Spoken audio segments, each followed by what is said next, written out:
but I know we'll meet again some sunny day.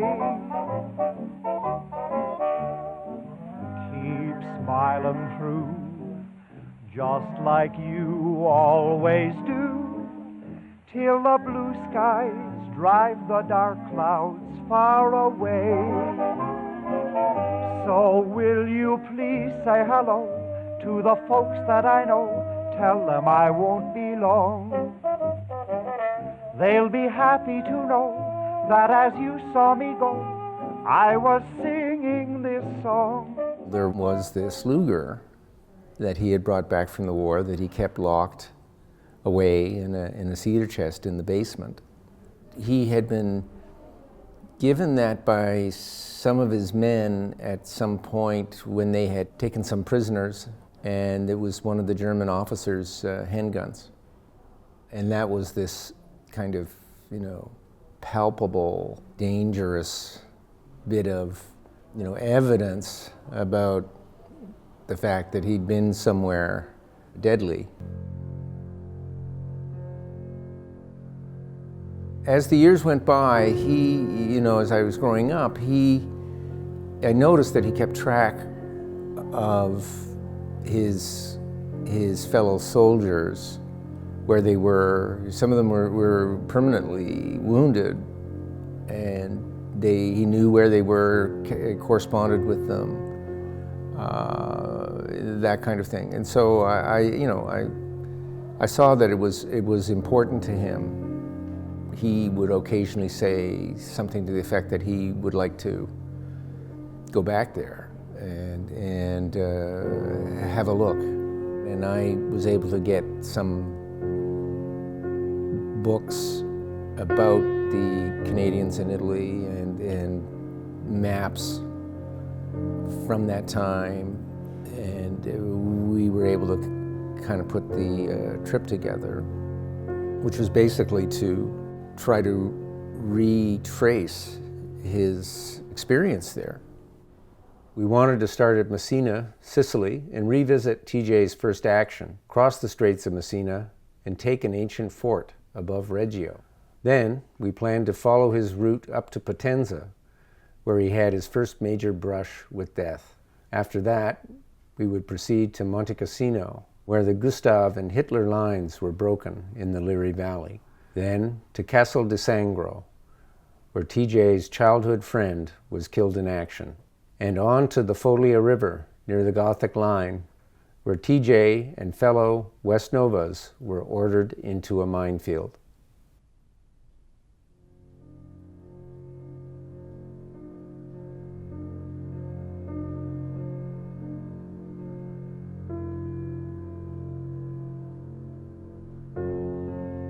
You could look over from Messina, across the Straits of Messina, right at the Reggio area. And I thought, okay, we see these kind of mountains rising right up from the coast. How are we going to find this old fort that was his objective, his first objective? We had modern maps, but we also had some of these battle maps. We were going to take the ferry over, in this case, not a landing craft, and see if we could find it.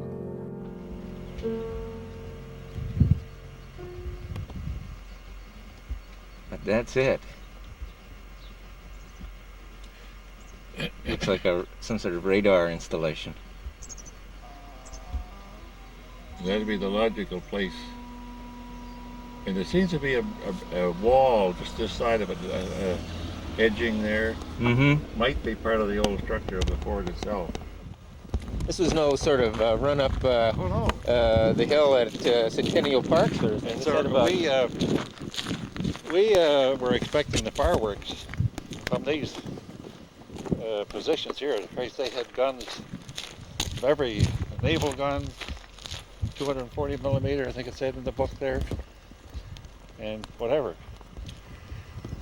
They see how these were all little fortification things from their rear. There were guns, they were surrounded completely.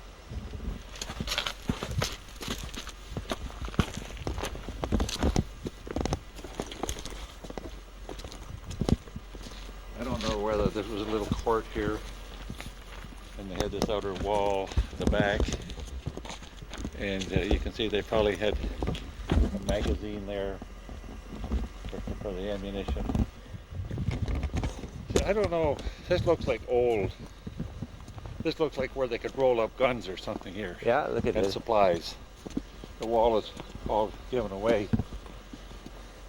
And it's all, it was quite an elaborate place. I'm surprised that has fallen away. This is a Roman fort, probably. Now what the hell did we see up here?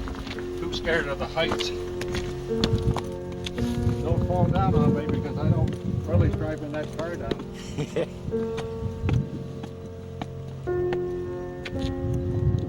Well, this is what you would call a parapet. And we got Reggio down there. Well, what about when they're waving a white flag at you? Well, they were standing behind a wall. Yeah? I don't think there was anything over them or anything.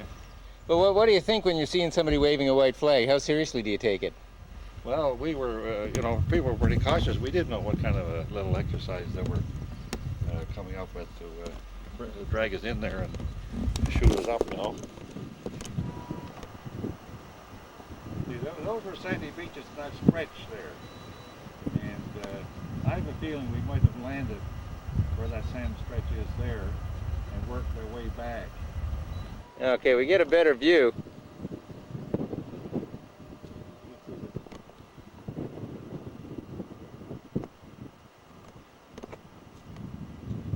So it's mostly hidden, as you were saying. Yeah. We might be able just to walk over there. I don't know. Of course, there's a big ravine in between. I don't think we better try. I don't think there's much walking. We'll take the car back, and there's a dirt road over there.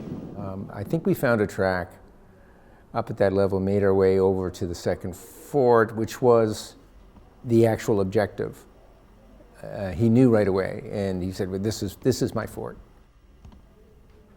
It had these distinctive upgrades that the Germans had made in this fort, with this steel door on the front of it and these anti-skid tiles. I wonder if they have a little building out front for a bunkhouse or a dormitory or a barracks for the inmates here. But it's very similar. They're duplicates. So there's a little gun place here in the corner. Oh yeah, hey. I'll tell you right now, that's our beach right there. Which I couldn't get to see. That's our beach right there.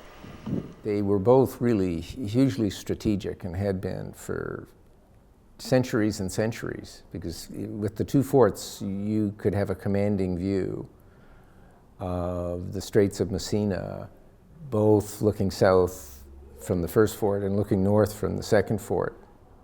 I was delighted because I thought, well, we weren't sure if we were going to find anything. It was kind of fascinating too, because to see that this fort had been a scene of contention and exchanging and changing hands for centuries. This is where he had this experience that he was a goner. He really was,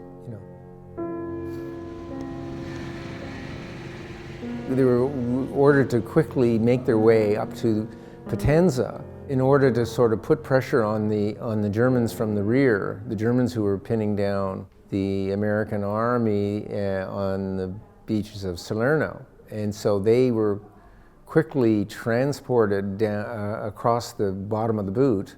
So we kind of retraced that part and headed along to the lower part of the coast, and then went inland, where he had gone inland, and headed up directly for Potenza on back roads. So we got there in the sort of the later afternoon, and there was one spot outside the town, which is in the sort of history books and the photographs where you could see the town of Potenza across a valley. And we stopped there and we remembered that, being there in that spot and getting his orders from the regiment commander. They decided to wait to put us on the trucks, and later they did that, and we went down into the valley down here and got out of the trucks. One of the trucks got blown up by a mine from a rather big company, and then I think it was or B. And then we went across the riverbed, up the hills there. This is all growing up now. Of course, we're looking at 50 odd years ago. And it was quite bright as moonlight, and we just kind of settled in wherever we could, waiting for something to happen. And by daylight, there were snaps of rifle fires. Turned out were snipers, and 2 or 3 of my guys were hit. One of the guys was killed. It was a sniper who, from somewhere, had a perfect vantage point on them and methodically picked off all 3 of his men. And he expected that he would be the next. There was no place to go.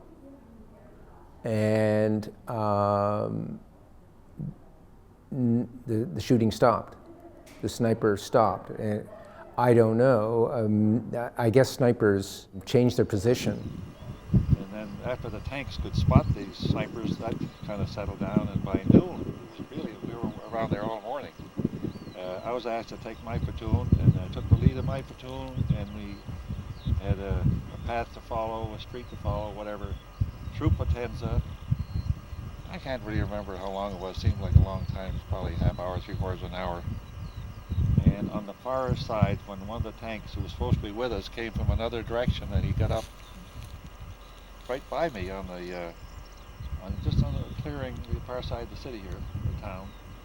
And he went over to Teller Mine, and he ended my career there for a while by blowing me up too.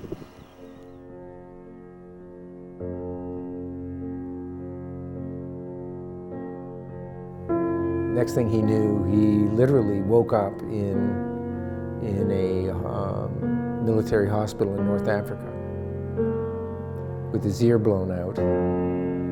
He continued to have hearing problems in that ear all his life.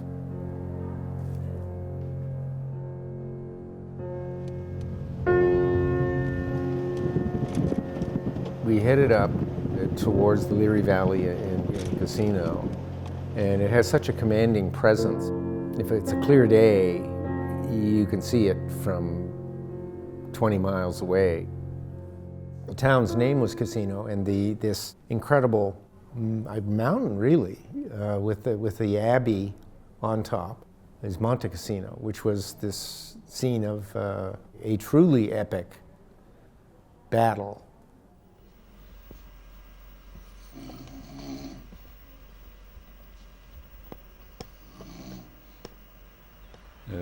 And reflecting on all of this, we just came in, as I said earlier, when the Gustav line was being breached, and that would be on the 17th, 18th of May. And then a few days, almost right then, within a day or two, the fighting was over up at the monastery, and all of that was eliminated, and so it gave the 8th Army, and we were one of the leading divisions, the 1st Canadian Division, and we pushed along various points along the Leary River, which runs through the valley. There was considerable confusion because, strange as it might look now, there were very few distinct roads. There were just various tracks and so on. There was a semblance of a road running from Pontecorvo over towards Aquino, and that turned out to be the main axis for the Germans, both to take us on and also to escape later. And incidentally, as I think I mentioned, when we were up there, that we didn't know whether it was the Germans running behind us up that road, And then when that was blocked, they went up on another secondary path or road. It was just really essentially the Gustav Line and then the Hitler Line that stood in the way of the Allies advancing to Rome. The Hitler Line in particular was this hugely fortified line between Cassino and Rome, which was something like 800 yards deep and running for 40 or 50 miles east-west. And it had barbed wire, it had concrete bunkers with gun turrets from tanks, heavy machine guns, heavily fortified with men. And that was the challenge. We're exactly on the Hitler Line in a valley, sort of, at a riverbed known as the Forme di Quino. And this is just a few kilometers to the north or northeast of Pontecorvo. And just down the road here on the 23rd of May 1944, we went through the Hitler Line and well beyond through across another river, the Rio Martino, and ended up on hills well beyond the Hitler Line, and that was basically the breach of the Hitler Line, and the West Novas played a big part in that. The maritime regiments got through, and through that hole, the rest of the Canadian Army followed. And I remember TJ saying, you know, they were so far through, they could have been in Rome for lunchtime. The Canadians suffered huge losses across all the regiments. But the bottom line was that they succeeded. The Hitler Line action, according to the histories and so on, was a very pivotal victory for the Canadians, and also for this an important one on the record of the West Novies. There were these stories that we grew up with, and one of them was about Blackie, a childhood friend of TJ's who had gotten killed in Italy.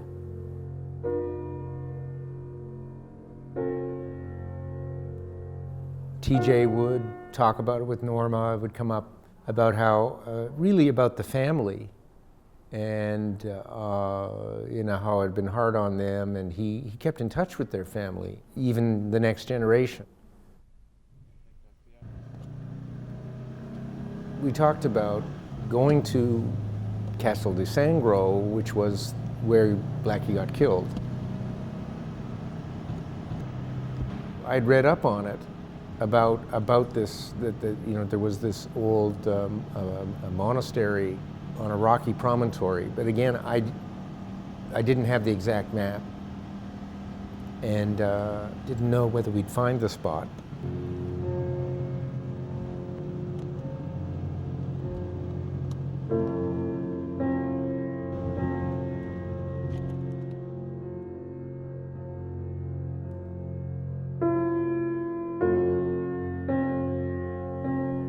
I remember pulling into the outskirts of this town and just seeing it right away.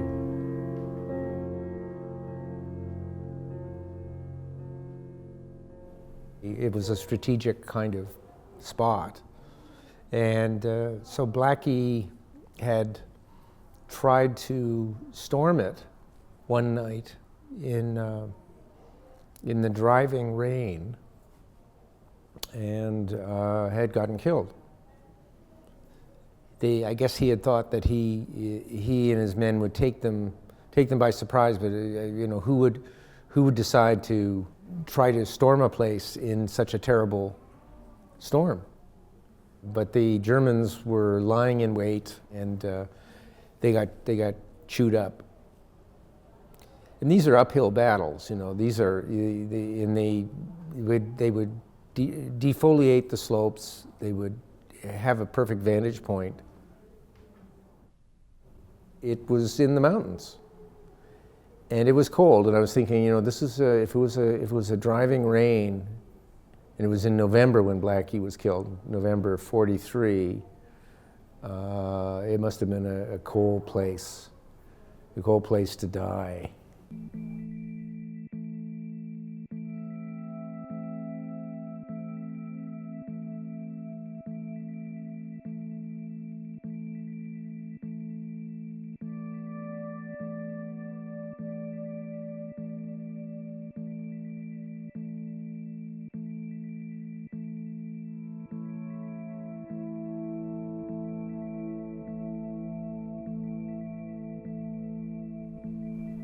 We found the grave, and it was there was a really quiet moment for him right then, and he did a kind of characteristic thing for him. He kind of bent over and kind of wiped the dirt off the bottom part of the gravestone, and then stood back, and then he said a few words about Blackie and how hard it had been on the family, and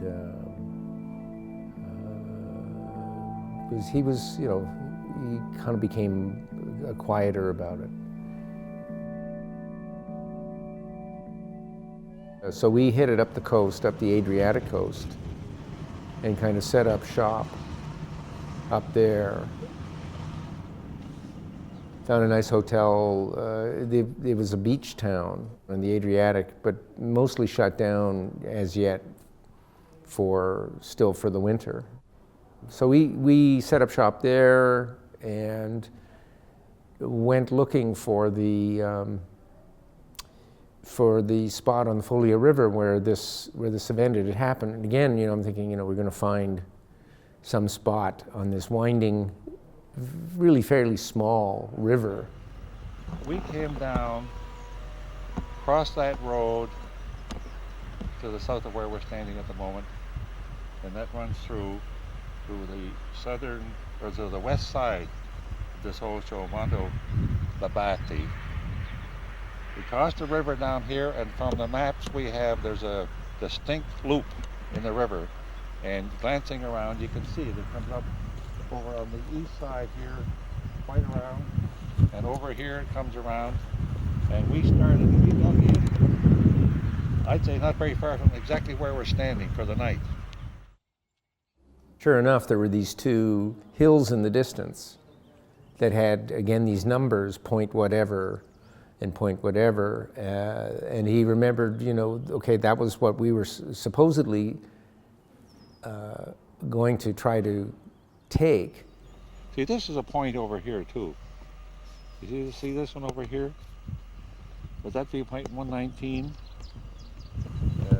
Just before daybreak, all hell broke loose, with all our guns supporting us behind here. And so we started off, I would say it would be shortly after 6 o'clock, with supporting fire. And the West Novas, we were in tandem here. C Company was ahead of us, or D Company, under Alan Nicholson. And I was with Captain Stanley Smith, along with Mac Craig. I was on the forward side, leading my platoon as the platoon commander. And we followed D Company all through this, and we got very, I bet you we didn't go 75 yards before our guys started to blow up, fellas ahead of us, and then us, to walk on these shoe mines, and no firing yet, and we get up,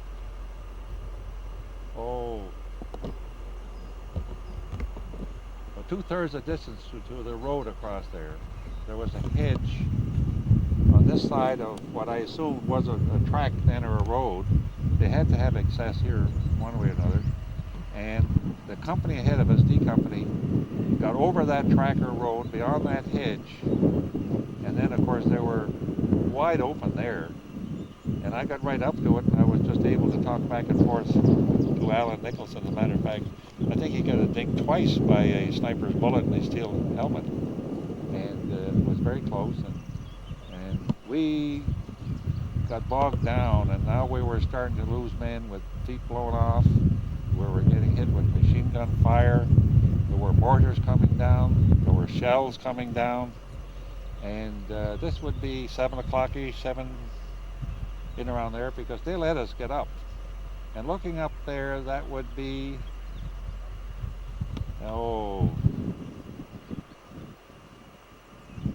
possibly 600 or 700 yards up there.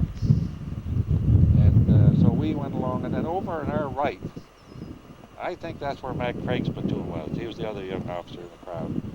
And along the way, Stan Smith, who was back here with the reserve platoon, maybe Mac was back here and the other one was over on the right, the other platoon.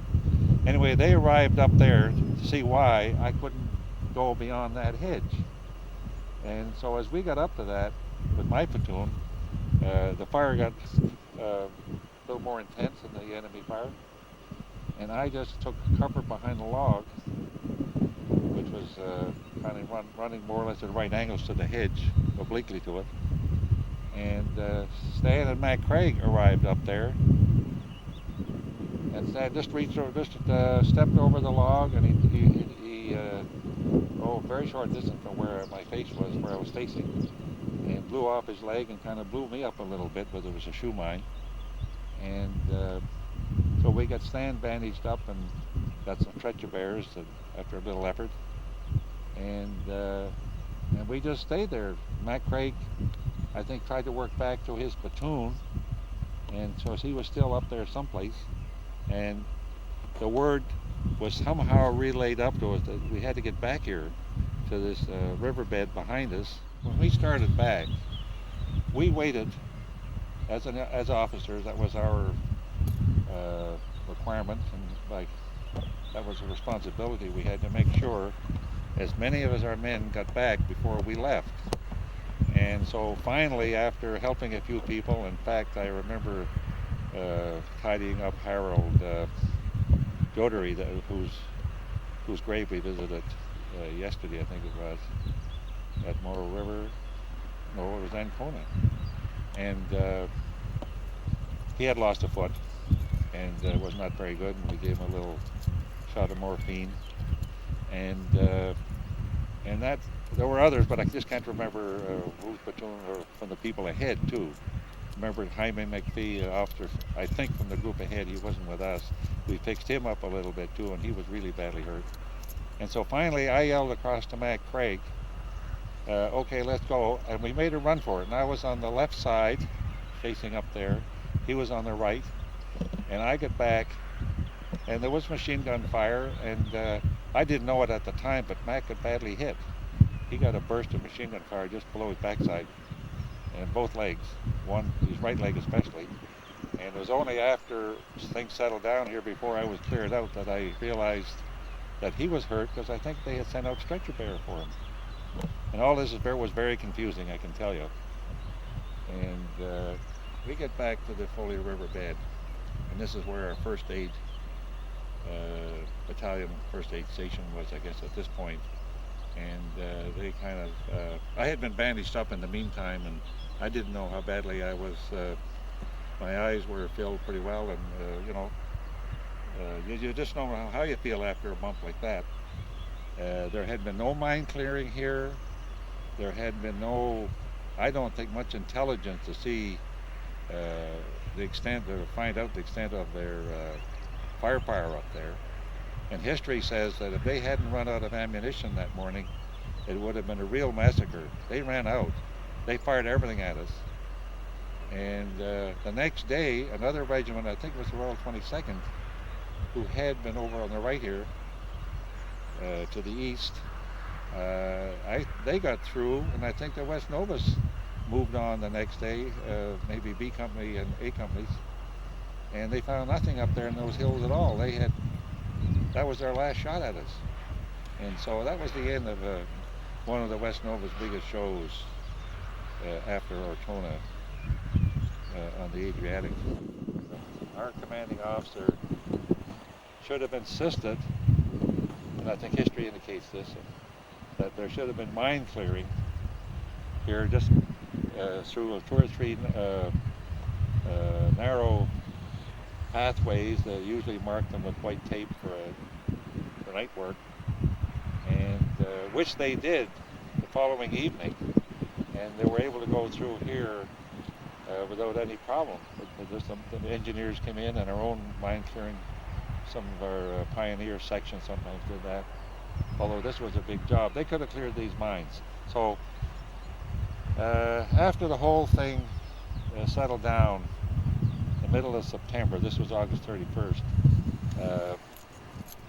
our CO disappeared. He went to brigade for some obscure position or appointment, and I don't think he was ever seen again since. So I think the powers that be felt that some of the judgment calls here were open to considerable questioning, and that's the way things were handled. But in the meantime, we lost 78 guys here, and a good many of them died here, and we saw their graves this morning. We saw a whole row just in one section of 12 West Novas, and then maybe another 10 in that cemetery over there at Montecchio.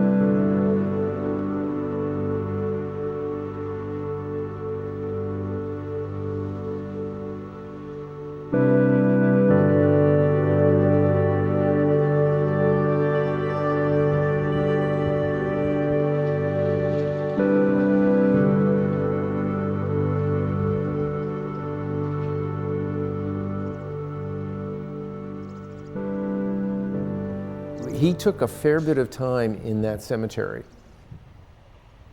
Each guy who was killed, he would say, okay, see that? Same day. And he in a way was trying to come to terms with the completely unnecessary losses that day. So that's quite a few of them, isn't it? So they were 3, 6, 9, looked like about 12. all on the same day. Practically all on the same day. Yeah. Taylor was a little older. I would say he's 28, perhaps, something like that. He looked like an old man, as I recall him.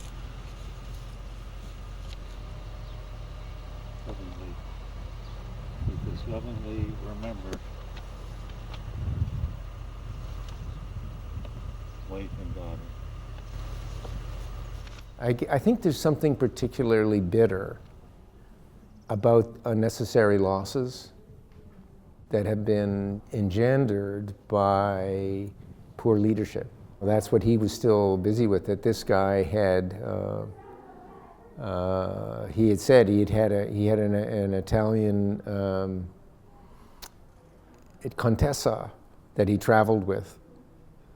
He had a mistress that he traveled with and had his own trailer and drank heavily. And somehow, in the midst of this whole kind of scenario, that was allowed to happen. And he eventually, for one reason or another, kind of drank himself into a completely incompetent state. There was some speculation that it was partly kind of whatever they call it, délire de bataille, kind of battle delirium. They'd actually had some successes, and kind of in this kind of grandiose state, he thought he could send his men in and carry the day.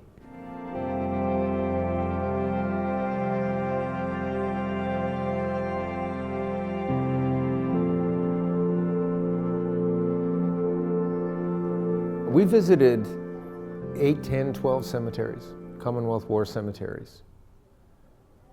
We visited them. We had the lists of the war dead. We signed off in the guest books in their huts that they had there, and also noted that, you know, not many people had visited. It went back several years, these guest books, and not many had visited. Some from Canadian Forces bases in Germany on occasion, but not many. And yet the cemeteries were generally impeccably kept.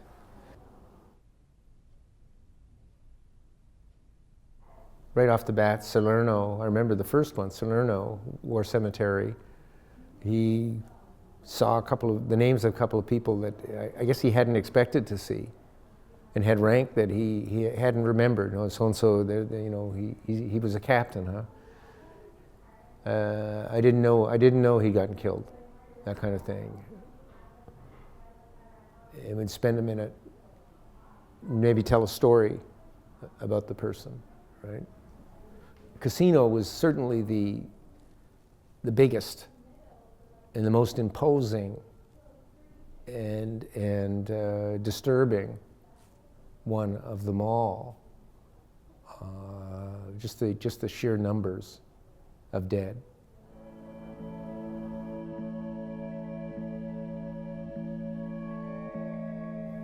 It was an important experience for him. He was kind of checking things off. He was getting closure wherever he could get it. And we had the list of the men. He remembered a heck of a lot of them. And he was sort of saying, okay, I've come back, and I've remembered. What have I got here? Let's put 25 to a page. And that'd be 50 less about 3. That just about does it. I remember not just the officers only, but we spent more time together, other than my own platoon, when we had always had our little officer's place, an old house or something. We were very special people, us young officers. Greenhorn, that's quite a name, isn't it?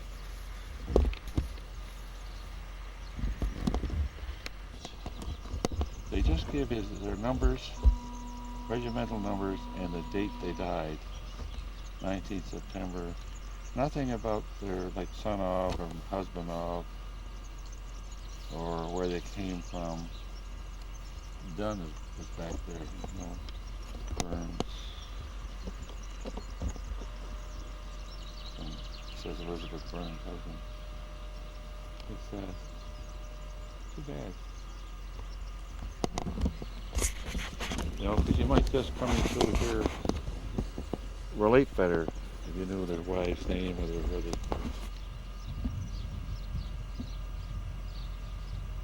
beautiful background here with all these blossoms. And these are different trees too, aren't they? Look the way they've grown. Look at the roots there, the base of them. The Royal Fusiliers, 14th September, Royal Armoured Corps. The King's Regiment. On and on and on.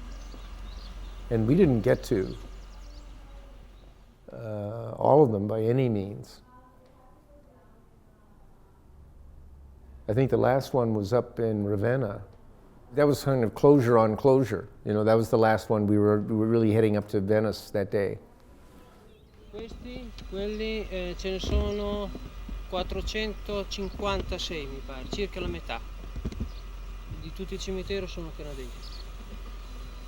What is he saying? I don't know. 50. 4, 5. Oh, there's 4 and 5. We're in 5. Cinque. No, he's telling you how many there are. Oh. Misti. Grazie. Prego.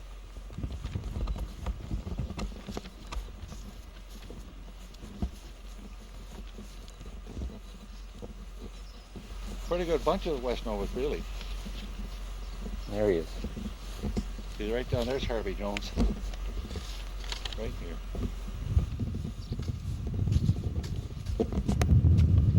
So who was he? Who, Jones?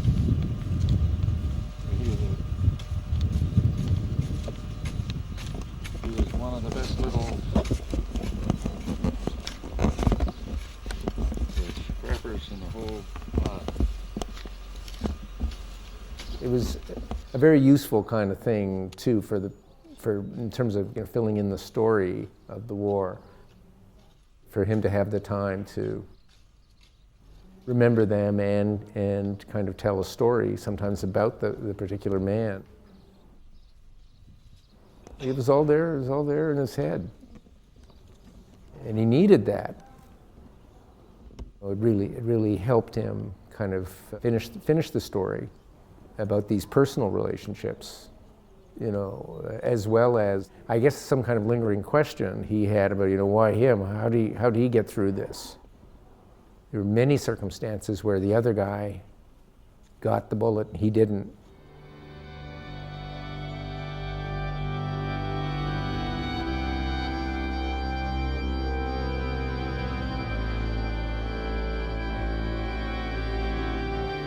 Once D-Day happened, I think the Italian campaign fell away from the front page. Somebody had come out and said those guys in Italy managed to dodge D-Day, and as if they were on an Italian holiday.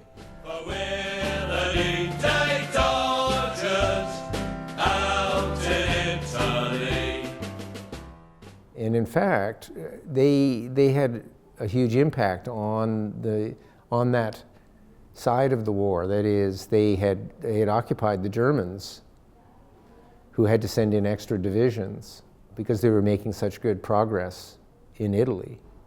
And because of that, the Germans were weakened on the Normandy side. That was the idea, and it worked. His war ended when he, in the midst of heavy traffic, got hit by one of his own people on a speeding motorcycle that sent him up in the air and put him out of action. And it turned out he had broken his hip. He was, terribly stiff, and he'd lost a lot of weight. He'd had malaria and hepatitis, along with all the rest of it, and was in rough shape when he came home. But he said the best thing for getting himself back was playing hockey. And I know if you look at the pictures,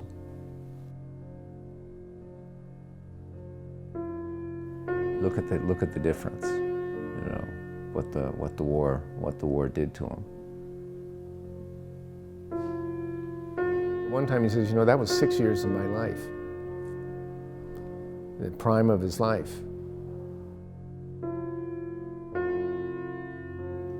I think it reaffirmed this hugely formative part of his life. He wasn't afraid to go back. He was able to kind of recall these pretty horrific things that had happened with this kind of equanimity. It somehow said something about his being kind of trauma-proof. There was a kind of acceptance of what happens. He knew it, He knew war, and it could go either way at any time. I learned more about his, incredible courage, guts, and the kinds of decisions too that he had to make at this young age that became formative for him, I think. He actually said things like, you make a call. Sometimes you lose a couple of men, but that's how it goes. He was a consummate soldier. He was a lieutenant So it was a leadership position. He knew that involved walking the walk, I think, which meant he, sometimes went first and stayed last. I felt really good that we'd accomplished pretty well everything that we wanted to accomplish. It deepened our relationship, there's no doubt, that we knew what had happened and we'd shared that.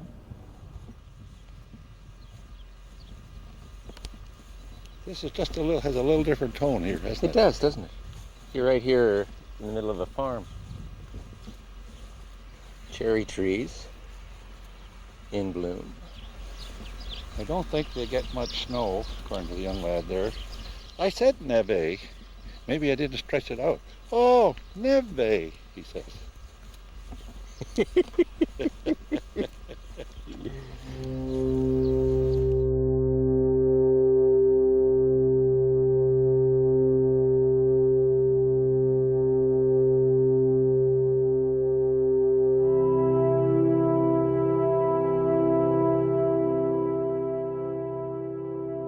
I'd entertain a stop for a nice cold beer if there was anything along here. Sounds good to me. We're going to have to keep on going up this way